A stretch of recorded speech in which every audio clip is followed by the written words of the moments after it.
When I was a kid, I was a pretty good football player.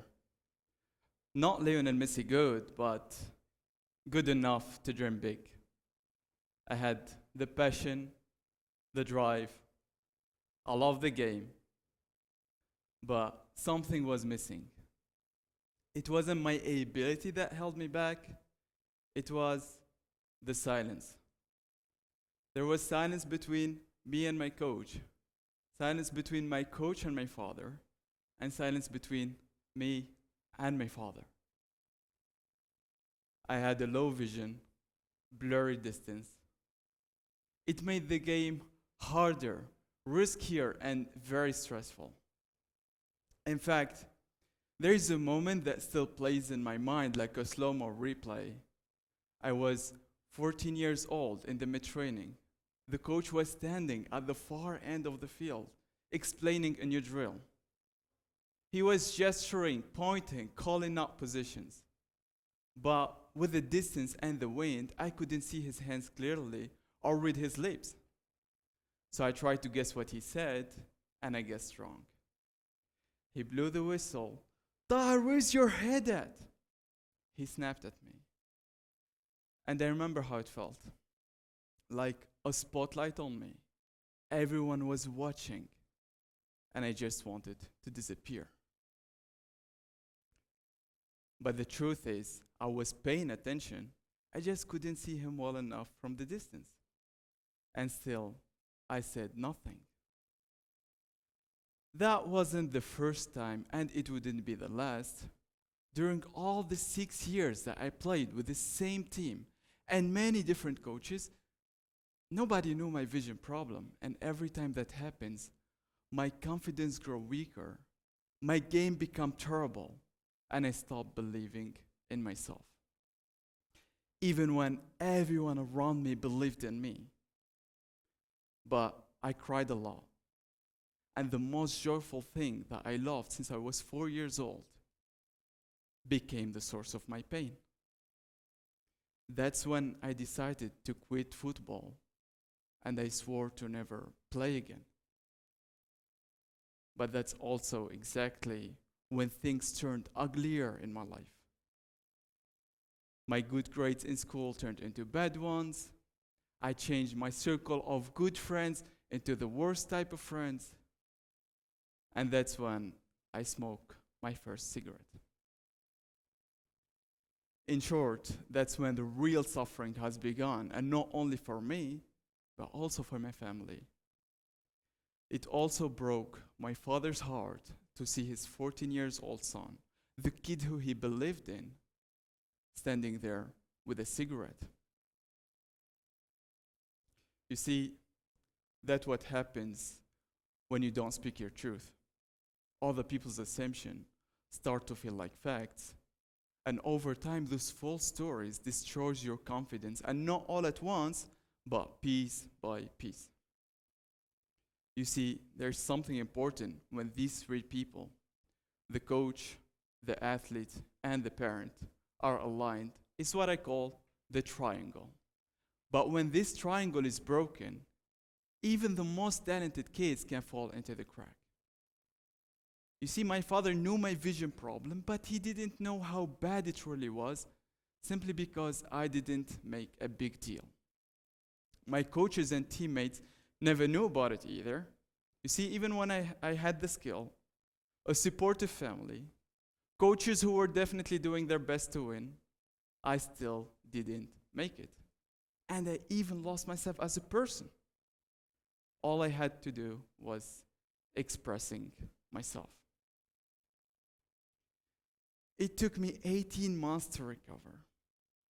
Slowly, but I was fortunate to have a great father by my side who also had amazing football skills, and he didn't make it either. But still, he stayed athletic. And I saw him jogging throughout his life right up until the day he passed. He never really taught me with words. He led me by example. And after he caught me smoking, and I saw how bad it hurt him, I wanted to make things right. So I ran with him the next day, and that's when my journey of recovery has truly begun. Until step by step, I started to feel like myself again. Not as a football player this time, but as a parkour athlete. For those who don't know, parkour is the art of moving through obstacles like running, jumping, climbing, and doing flips.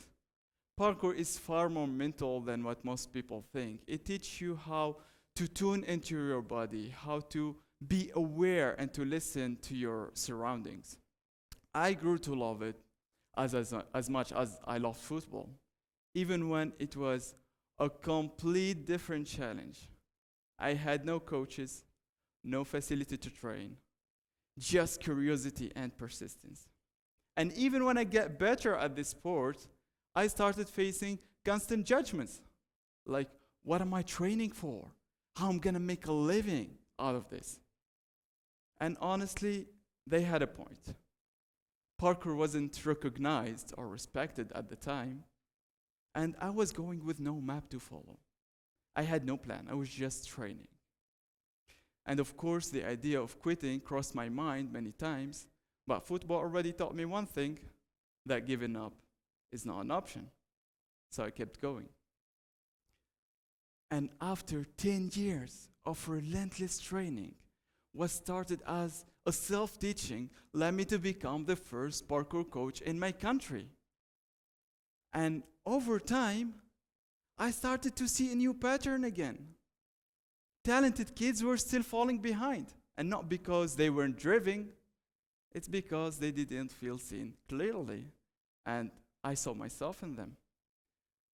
So I decided not to only teach techniques, I would build relationships. So I started inviting parents to training sessions, sharing progress, discussing goals, and the results were incredible. Here's a story of a 7-year-old kid who picked up parkour so quickly, but only after 2 months of training, he was ready to quit. And then one morning, his mom sent me a long text explaining how her kid suffered from panic attacks and severe anxiety. And I had no idea. The kid seemed calm.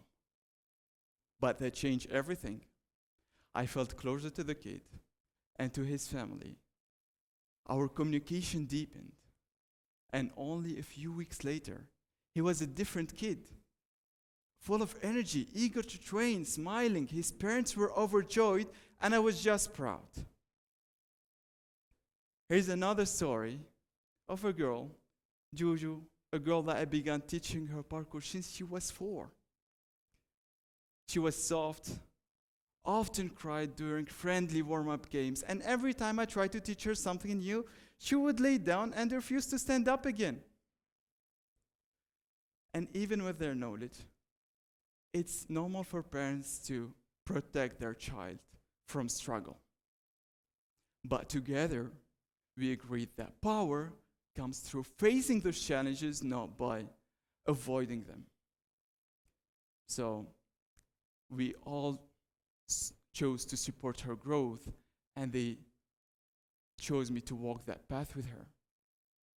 So we kept pushing, slowly, patiently, one step at a time. She still cried, but she kept going. And over time, those tears turned into power. Today, at 9 years old, she's capable, brave, confident, a girl who runs toward challenges, a superhero in every sense of the word. Here's what I've learned. The triangle works best when each side is solid. Coaches aren't there just to teach techniques. They are a mentor, a translator, a bridge. Parents aren't just cheerleaders. They are a partner, a mirror, a steady support system.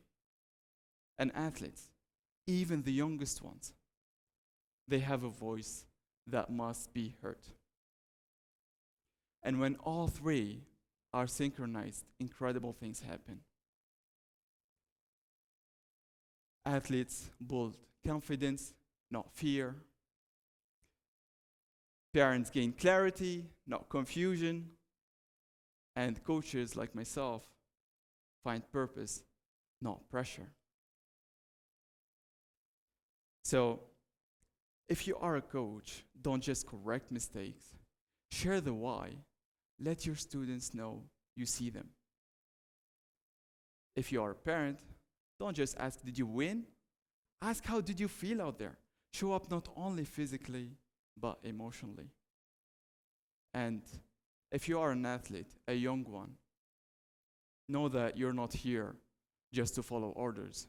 You're here to grow. Don't be afraid to speak up. So, if I could go back to that 12 years old kid walking off the football field in silence, I wouldn't just tell him to try harder. I would tell him to ask, to connect, to speak up. Because when coach, athlete, and parent are aligned in a triangle, not in a line, that's when true potential is unlocked. And not only in sport, but in life. You know what? I feel pretty warmed up right now. Guys, please come on. Let's show them what we can do.